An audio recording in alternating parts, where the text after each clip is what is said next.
Ganito Parsi at Marcy yung gusto ko pag walang pasok tapos malamig. Ganito mga Parsi at Marcy. Mainggit na kayo mga Parsi at Marcy. Mainggit na kayo sa Lakatuwen. Ganito po ang gusto ni Parsi pag walang pasok ang Katuel. Kadikit lagi kay Tipay. Ano ba? Ano ba? Kilig naman. Ay, matala ka nga. Ano pa? Ay, ang lamig.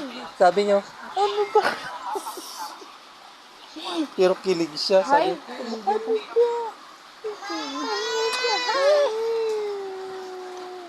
ano At ba? meron po kaming panggulo. Ayan po siya. Makikita niyo sa aming siloso kong anak. Ang siloso kong anak. Didi daw.